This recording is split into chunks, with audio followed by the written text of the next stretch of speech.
Salut les devins, c'est Saikyo. Les sites officiels de Super Dragon Ball Heroes et mes amis de Dragon Ball Super-France.fr nous ont transféré et traduit pas mal d'informations concernant l'avenir de Super Dragon Ball Heroes qui semble être des plus radieux, avec tout d'abord la date de sortie et de diffusion de l'épisode numéro 14 de la Big Bang Mission bien sûr. Ce 14e épisode sortira le dimanche 9 mai 2021. Il aura pour titre La fierté du peuple guerrier, l'éveil de Vegeta. Et en guise de synopsis, on y apprend que Vegeta, Thalès et Kamba se battent sur la planète Vegeta. Vegeta se fait écraser par Thalès qui s'est changé en Saiyan démoniaque. Goku et Ahatsu, qui ont utilisé le déplacement instantané, se sont fait barrer la route par le Saiyan masqué rouge. Vegeta, qui est sur le point de perdre le contrôle à cause de l'aura maléfique, surmonte finalement cette aura grâce à sa fierté de Saiyan. L'éveil d'un nouveau guerrier est en train de voir le jour en ces lieux. Alors plusieurs choses des plus intéressantes qui sont dans la continuité totale de l'épisode 13, c'est plutôt logique, et surtout déjà on y apprend que Vegeta se fait écraser sur la planète Vegeta par Thalès qui s'est changé en Saiyan démoniaque. Alors si vous ne voyez pas trop ce que cela veut dire, on a un visuel de la nouvelle forme de Thalès.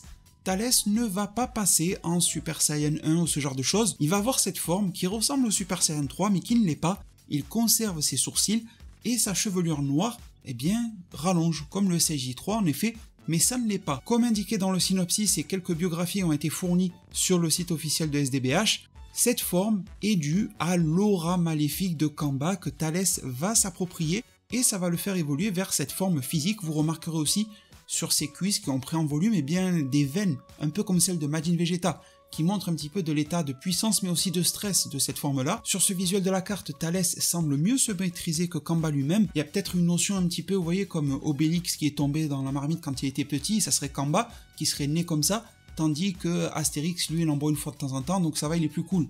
Donc Thalès serait un petit peu celui qui boit dans la fiole de la potion magique. En tout cas, à première vue, c'est comme ça que je le comprends. Et c'est donc cette forme-là qui va aider Thalès à surpasser Vegeta, très probablement SJ Blue si on s'en fie à la version manga. Dans ce synopsis, on nous dit que Goku Black et Ahatsu vont tomber sur le Saiyan masqué rouge. Alors, c'est bizarre parce que le Saiyan masqué rouge, il était sur la planète Vegeta avec Vegeta et compagnie.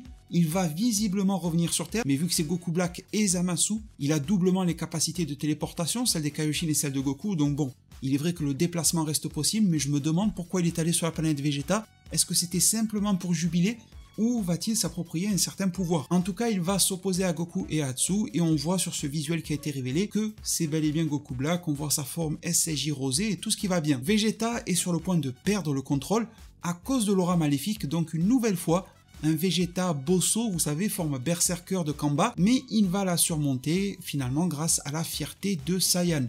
Ce qui va donner l'éveil d'un nouveau guerrier qui va voir le jour en ces lieux très sûrement de la planète Vegeta.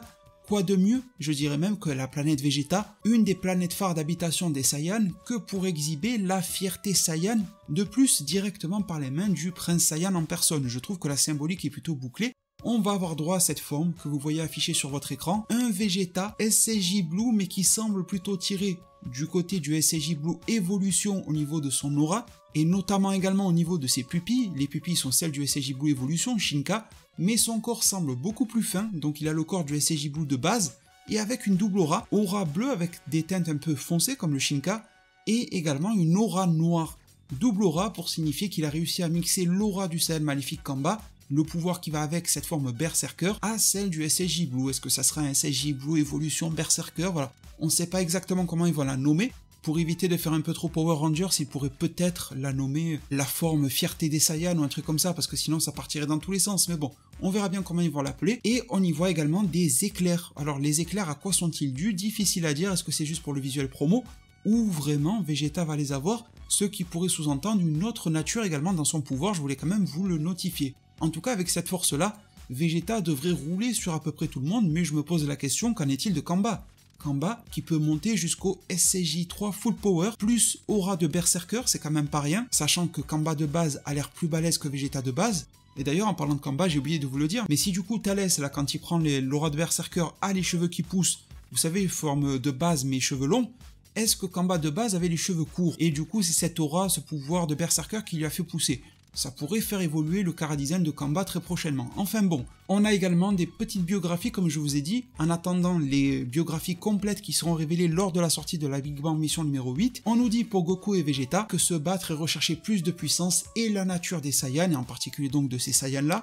Mais par exemple dans le cas de Kamba que l'on voit sur cette carte en SCJ3 accompagné de Thalès, la recherche de puissance passe par le fait d'avoir fait en sorte que leur cœur devienne maléfique. Thalès, on sait que de base il est déjà méchant, mais pour Kamba ça pourrait peut-être être l'opposé, dans le sens où il s'est laissé posséder originellement par un pouvoir maléfique, ce qui l'a rendu si mauvais que ça. Et donc ça pourrait expliquer ce que je disais à l'instant avec le fameux changement de longueur de cheveux et compagnie. Pour poursuivre, nous avons des nouvelles de Ahatsu et de Cell, parce que oui, Cell, on nous en a fait la promotion pour cet arc-là. On nous dit qu'à la fois Ahatsu et Cell ont été ramenés dans le monde des vivants par des démons, et qu'ils vont progressivement rejoindre l'équipe de Son Goku.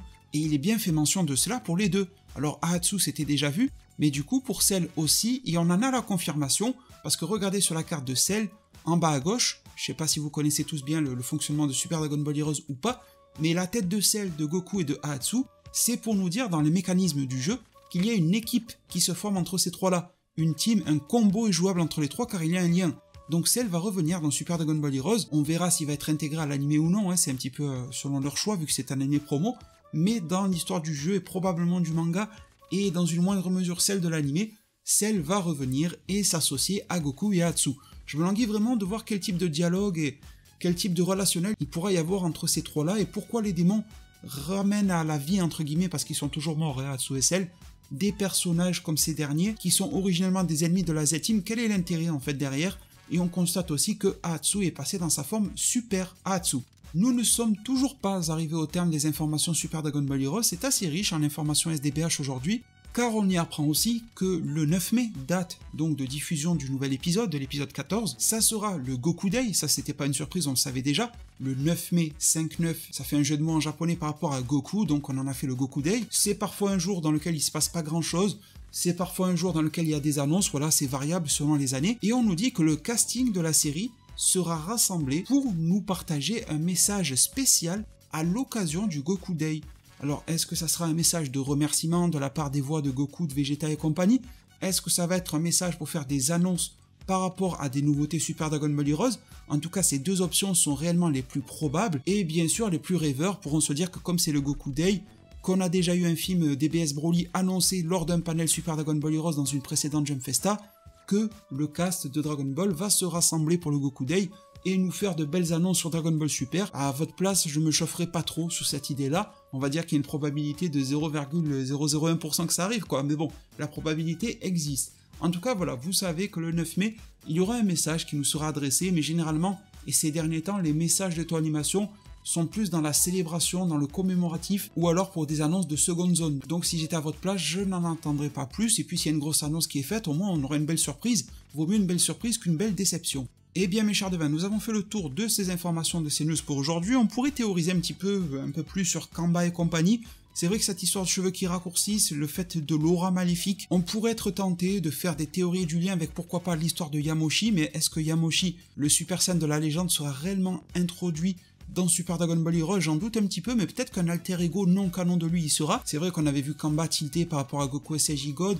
On pourrait se dire que si Yamoshi ou un équivalent non canon a perdu face à une armée de Saiyan malgré le Super Saiyan, c'est parce qu'ils ont mis la main sur l'aura noire de Saiyan maléfique qui les a boostés en termes de puissance, même si dans l'interview originale, Akira Toriyama nous disait que Yamoshi était devenu à court d'énergie, donc c'était pas forcément l'ennemi qui le surpassait. Et puis je sais que les plus curieux d'entre vous sont toujours aussi tentés d'aller du côté de Charlotte et compagnie dans Dragon Ball Legends, parce qu'il y a quelques récits qui ont l'air un petit peu transverses entre Super Dragon Ball Heroes et DB Legends, même s'ils n'ont jamais osé franchir le cap en réunifiant les deux histoires. Enfin bon mes chers devins, vous me partagez tout ce que vous pensez de tout ça en zone commentaire, je viendrai tous vous lire, je vous répondrai un maximum que possible, n'hésitez pas à mettre un maximum de pouces bleus, à vous abonner et activer la cloche, je vous remercie une énième fois, prenez tous extrêmement bien soin de votre futur, et à plus pour de prochains arts divinatoires.